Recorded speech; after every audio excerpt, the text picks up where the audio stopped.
Saudi আরব কত বছর কাকা আপনি? 22 বছর। 22 বছর। আপনি কোম্পানিতে ছিলেন?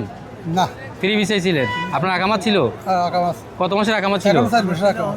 1 বছরের আকামাত ছিল। 4 মাসের আকামাস এখন। এখনো 4 মাসের আকাম আছে, তারপরও ধরে জেলে নিয়ে আকামাস জিজ্ঞাসা করো না, আকামাকার আছে খালি বললি আকামা। বাস। হে গো, কিন্তু মানুষ তো কোনো হারাতে, আমরা তো হারা থাকে, হারাতে তো মানুষের কোনো অভাব নেই। এরা আসে ফুসফুস করে, যারা মন চাইছে বাস। যারে পায় তারই ধরে। 2-3 জন 4 জন ধরি বাস, আবার হাতে চলে গেছে। যারে পায় তারই ধরে। হে গো, তো মন চাইছে তারা, এর মাঝে টুকরো আছে না, যারা মন চাইছে বাস, 2-3 জন থাবার দিয়ে যাচ্ছে, ধরে গাড়িতে পড়ে আর চলে গেছে। আবার আর কেন যাওয়া 2-3 জন যাচ্ছে। এই পরিণতি যে সৌদি আরব চলতেছে, এই অবস্থা থেকে। নতুন করে যারা যেতে চাচ্ছে তাদের বিষয়ে কি বলবেন? বহুত লোক, ওই যে ওই বেটা বাইক যেতে না গাড়ি ভাড়া লাগে। এই যে আমি বই রয়েছি কিনলে সেই উপায় আমাদের নাই। কত হাজার লোক চলে, আর 1 মাস 1.5 মাস 2 মাসে এক একটা লোক দিলে এই কইলাম আপনি আসে 3 দিন ঘুম নেই, খানা নাই, কিছু নেই। কতদিন ছিলেন জেলে আপনি? 1 মাস। 1 মাস জেলে ছিলেন তো।